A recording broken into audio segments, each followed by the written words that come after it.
അതാണ് ഒരു പ്രധാന വിഷയമായിട്ട് പിന്നീട് നിങ്ങൾ പലരും ഉന്നയിച്ചൊരു കാര്യം. എൻ്റെ ഒരു ഇന്റർവ്യൂവിന് വേണ്ടി ഹിന്ദു ആവശ്യപ്പെടുന്നു എന്നുള്ളത് എൻ്റെ അടുത്ത് പറയുന്നത് എനിക്ക് പരിചയമുള്ളൊരു ചെറുപ്പക്കാരനാണ്. അത് നമ്മുടെ ആലപ്പുഴയിലെ ദേവകുമാറുടെ മകനാണ്. അദ്ദേഹം ഹിന്ദുവിന് ഒരു ഇന്റർവ്യൂ കൊടുത്തൂടെ എന്ന് ചോദിക്കുകയാണ്. അപ്പോൾ ഈ ഹിന്ദുവിന് ഇന്റർവ്യൂ കൊടുക്കുന്നതിന് വേറെ പ്രശ്നമൊന്നുമില്ല, അത് എനിക്കും താല്പര്യമുള്ള കാര്യമാണ്, ആയിക്കോട്ടെ എന്ന് ഞാൻ പറഞ്ഞു. അപ്പോൾ സമയം എങ്ങനെയാണെന്ന് ചോദിച്ചപ്പോൾ സമയം വളരെ കുറവാണ്, കമ്മിറ്റി മീറ്റിംഗ് ഒക്കെയാണല്ലോ. അതിനിടക്കുള്ളൊരു സമയം ഞാൻ പറഞ്ഞു. അവർ വന്നപ്പോൾ ഇവർ രണ്ടുപേരാണ്. ഒന്ന് ഒരു ലേഖികയാണ്, നമ്മുടെ ഒറ്റപ്പാലത്തുകാരിയാണെന്ന് പറഞ്ഞു. ഞാൻ ചോദിച്ചപ്പോൾ അപ്പോൾ അവർ പറഞ്ഞു, ഞാൻ നിങ്ങളെ നേരത്തെ ഇന്റർവ്യൂ ചെയ്തിട്ടുണ്ട്. എനിക്കത് ഓർമ്മയുണ്ടായിരുന്നില്ല. നേരത്തെ അവർ ഇന്റർവ്യൂ ചെയ്തിട്ടുണ്ടെന്ന് എന്നോട് പറഞ്ഞു. ഞാനത് ഓർക്കുന്നില്ല. ഏതായാലും അവരെ പരിചയപ്പെട്ടു, ഇന്റർവ്യൂ ആരംഭിച്ചു. ഇന്റർവ്യൂവിൽ പിന്നെ നിങ്ങളെ സാധാരണ സ്വഭാവം അനുസരിച്ച് ഒരുപാട് ചോദ്യം ചോദിക്കുമല്ലോ. ആ ചോദ്യങ്ങളെല്ലാം ഞാൻ മറുപടിയും പറഞ്ഞു, എല്ലാ ചോദ്യങ്ങൾക്കും മറുപടി പറഞ്ഞു. അതിലൊരു ചോദ്യം അൻവറിന്റെ പ്രശ്നവുമായി ബന്ധപ്പെട്ടായിരുന്നു.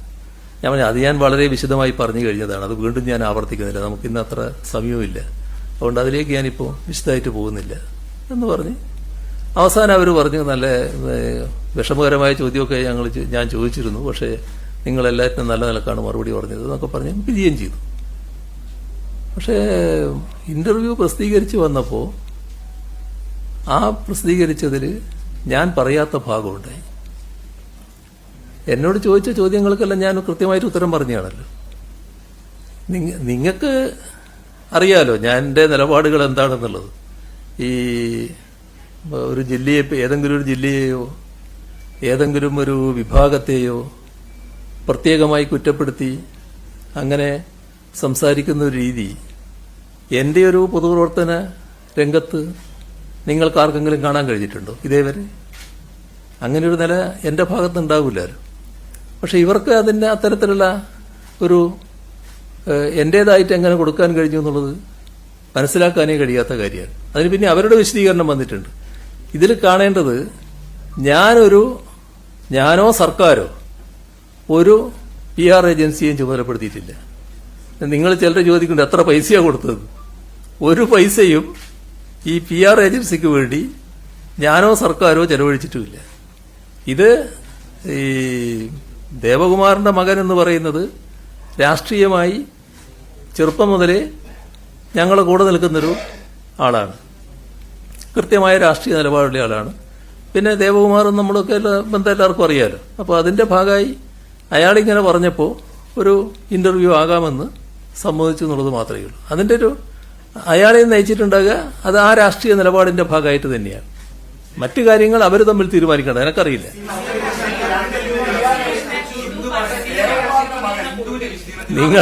നിങ്ങൾ ഞാൻ പറഞ്ഞില്ലേ, നിങ്ങൾ എല്ലാരും കൂടി പറഞ്ഞാൽ ആരെ ശബ്ദം കേൾക്കുക.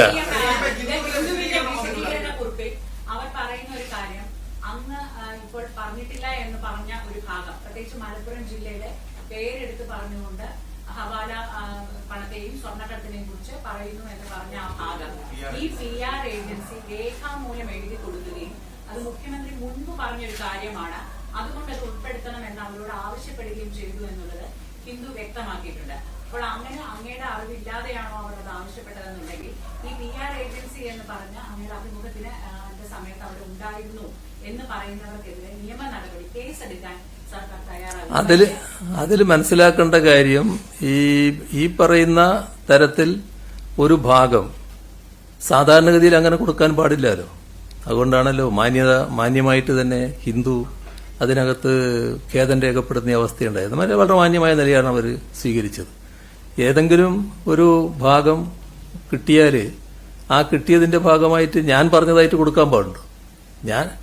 ഞാൻ പറയല്ലേ, ഞാൻ പറഞ്ഞ കാര്യങ്ങൾ നിങ്ങളെല്ലാവരും ഇപ്പോൾ എഴുതുക മാത്രമല്ലല്ലോ, ഫോണിൽ റെക്കോർഡ് ചെയ്യില്ലേ. ആ ഫോൺ അവിടെ വെച്ചുകൊണ്ട് റെക്കോർഡ് ചെയ്തുകൊണ്ടിരിക്കുന്നുണ്ടല്ലോ. ഇതിനൊന്നും ഞാൻ ഉത്തരം പറയാതിരിക്കുന്നില്ല. ആകെ ഉത്തരം പറയാതിരുന്ന ഒരു കാര്യം മാത്രമല്ല, അത് ഞാൻ പറഞ്ഞല്ലോ. ഈ അൻവറിന്റെ കാര്യം വന്നപ്പോൾ അത് ഉത്തരം പറയാൻ വിഷമിച്ചതുകൊണ്ടല്ല, ദീർഘമായിട്ട് പറയേണ്ടതാണ്. നേരത്തെ ഞാൻ ദീർഘമായി പറഞ്ഞിട്ടുണ്ട്, അതുകൊണ്ട് പറയുന്നില്ല എന്നാണ് ഞാൻ പറഞ്ഞത്. അപ്പോ അതുമായി ബന്ധപ്പെട്ട് അവർ തമ്മിലുള്ള കാര്യങ്ങൾ എന്താണ് നടന്നതെന്ന് എനിക്ക് കൃത്യമായിട്ട് പറയാൻ പറ്റില്ല. പക്ഷെ അതേസമയം ഈ പറയുന്ന ഏതെങ്കിലും ഭാഗം അവരവരുടെ അടുക്കൽ നിന്ന് വാങ്ങിയിട്ടുണ്ടോ, ഈ പറയുന്ന ചെറുപ്പക്കാരൻ്റെ അടുക്കൽ നിന്ന് വാങ്ങിയിട്ടുണ്ടോ എന്ന് പരിശോധിക്കേണ്ട കാര്യമാണ്. അവിടെ ഞാൻ സംസാരിച്ചുകൊണ്ടിരിക്കുമ്പോൾ ഒരാൾ കൂടി കടന്നു വരുന്നുണ്ട്. ഇവർ രണ്ടാളാണ് ആദ്യം വന്നത്, പിന്നെ ഒരാൾ കൂടി കടന്നു വരുന്നുണ്ട്. ഞാൻ അയാളെ കാണുന്നത് എങ്ങനെയാ, ഈ വന്ന ഹിന്ദുവിന്റെ മാധ്യമപ്രവർത്തകയുടെ കൂടെയുള്ള ആളെന്നേ ഞാൻ മനസ്സിലാക്കുന്നുള്ളൂ. പിന്നെയാണ് പറയുന്നത് അത് ഏതോ ഒരു ഏജൻസിയുടെ ആളാണെന്ന്. എനിക്ക് അത്തരം ഒരു ഏജൻസി അറിയില്ല, ആ വന്നയാളെ എനിക്കറിയുന്നതല്ല. അവിടെ വന്നിരുന്നു എന്നുള്ളത് ശരിയാണ്. ഞാൻ പിന്നെ കേരള ഹൗസിൽ ഇരിക്കുന്ന സമയത്താണ് അത് നടക്കുന്നത്. അപ്പോൾ എനിക്കൊരു ഏജൻസിയുമായിട്ടും ഒരു ബന്ധവുമില്ല, ഒരു ഏജൻസിയും ചുമതലപ്പെടുത്തിയിട്ടുമില്ല, ഒരു ഏജൻസിക്കും ഇതിന്റെ ഉത്തരവാദിത്വം കൊടുത്തിട്ടുമില്ല. സെപ്റ്റംബർ 13 ഈ ഏജൻസി തന്നെ ഈ അങ്ങി പറഞ്ഞ കാര്യങ്ങളെ പറ്റി പത്രക്കുറിപ്പ് അവിടുത്തെ മാധ്യമങ്ങൾക്ക് നൽകുന്നത് എങ്ങനെയാണ്? അപ്പൊ അവരെങ്ങനെയാണ് ആ ഒരു പത്രക്കുറിപ്പ് ഈ മലപ്പുറവുമായി ബന്ധപ്പെട്ടും ഈ സ്വർണ്ണക്കടത്തുമായി ബന്ധപ്പെട്ട് പിടികൂടി സർക്കാരിന്റെ നടപടികൾ വിശദീകരിക്കുന്ന ഒരു വാർത്താക്കുറിപ്പ് സെപ്റ്റംബർ 13 തന്നെ അവിടെ മാധ്യമങ്ങൾക്ക് ഈ ഗെയ്സൺ എന്ന് പറഞ്ഞ ഏജൻസി നൽകിയിട്ടുണ്ട്. അതപ്പോ ആരാണ് അവരെ ചുമതലപ്പെടുത്തിയതിനൊക്കെ? ഞങ്ങളൊരു ഏജൻസിയും ചുമതലപ്പെടുത്തിയിട്ടില്ല. ഞങ്ങളെന്ന് പറഞ്ഞാൽ ഗവൺമെന്റ് ഒരു ഏജൻസിയും ചുമതലപ്പെടുത്തിയിട്ടില്ല. അത്തരം ഒരു ഏജൻസിയും ഗവൺമെന്റിന്റെ ഭാഗമായി പ്രവർത്തിക്കുന്നുമില്ല.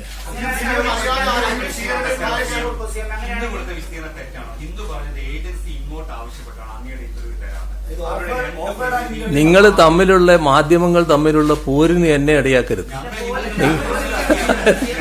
നിങ്ങൾ ആ വഴി സ്വീകരിക്കരുത്. ഹിന്ദുവിനെ പറ്റി ഞാൻ പറഞ്ഞു, ഹിന്ദു മാന്യമായ നിലപാടാണ് സ്വീകരിച്ചത്. നിങ്ങളാണെങ്കിൽ സ്വീകരിക്കില്ല. ആ മാന്യമായ നിലപാടെന്ന് പറഞ്ഞാൽ അത് ചെയ്യാൻ പാടില്ലാത്തതായിരുന്നു. മുഖ്യമന്ത്രി പറഞ്ഞ കാര്യങ്ങൾ, മുഖ്യമന്ത്രി പറയാത്ത കാര്യങ്ങൾ ഉൾപ്പെടുത്തിയത് ശരിയായില്ല എന്ന് തന്നെ അവര് വ്യക്തമായി പറഞ്ഞിട്ടുണ്ട്. അത്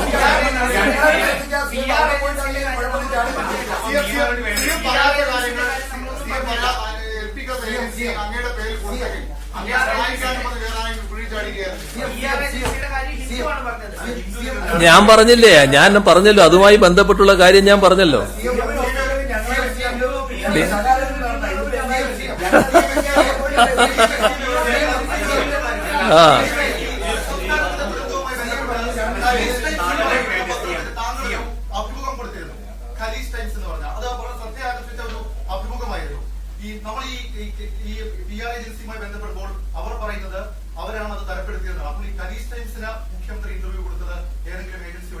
ഗൾഫിലുള്ള പലരും പല ഏജൻസികളും എന്റെ അടുത്ത് ഇന്റർവ്യൂ എടുക്കാറുണ്ട്. പല ഘട്ടങ്ങളിൽ എടുത്തിട്ടുണ്ട്. ഇപ്പൊ അല്ല, വർഷങ്ങൾക്ക് മുൻപേ എടുത്തിട്ടുണ്ട്. ഇപ്പൊ അടുത്ത മാത്രമല്ല, വർഷങ്ങൾക്ക് മുൻപേ എടുക്കാറുണ്ട്. അത് ഗൾഫിലുള്ള പല മാധ്യമങ്ങളും അവിടെയുള്ള മലയാളികളുടെ സാന്നിധ്യം വെച്ചുകൊണ്ട് കാര്യങ്ങൾ പലതും അറിയാൻ താല്പര്യം പ്രകടിപ്പിക്കാറുണ്ട്. എന്താന്ന് എനിക്കിപ്പോ കൃത്യമായിട്ട് പറയാൻ പറ്റില്ല.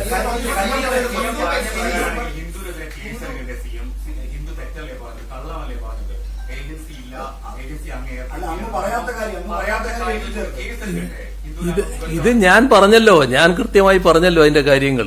അതിന് അവരും മാന്യമായ നിലപാടെടുത്തല്ലോ.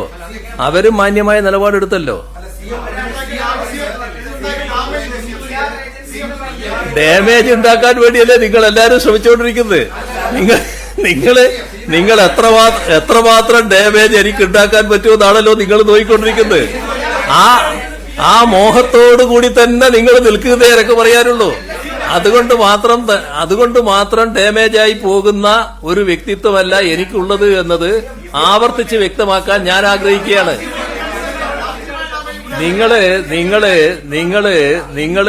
നിങ്ങള് എല്ലാരും കൂടി ശബ്ദിച്ചാൽ ഇങ്ങനെ ഇരിക്കും.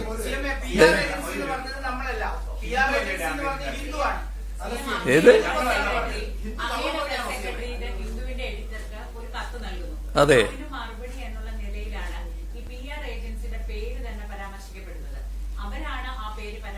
അതെ, അതിനാണ് ഞങ്ങൾ വ്യക്തമാക്കുന്നത്. അത്തരമെന്നല്ല, ഒരു PR ഏജൻസിയും ഞങ്ങൾക്ക് ചുമതലപ്പെടുത്തിയിട്ടില്ല. ഞങ്ങളുടെ ഭാഗമായിട്ട് ഒരു PR ഏജൻസിയും പ്രവർത്തിക്കുന്നില്ല.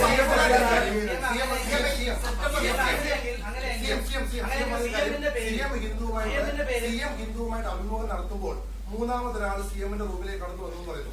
അത് സാധ്യമാണ്? ഒരു മുഖ്യമന്ത്രിയുമായിട്ട് ഒരു മാധ്യമം സംസാരിക്കുമ്പോൾ പുറത്ത് ഒരാൾ എങ്ങനെയാണ് അകത്ത് കടക്കാൻ കഴിയുക? CM അനുവദിക്കാറുണ്ടോ? ഒരു മാധ്യമ പ്രവർത്തകയുടെ ഭാഗമായിട്ട് വരുന്ന ആളുകള് 1, 2, 3 ആളുകൾ ഉണ്ടാകുന്നത് വളരെ അസാധാരണമായ ഒരു കാര്യമല്ല.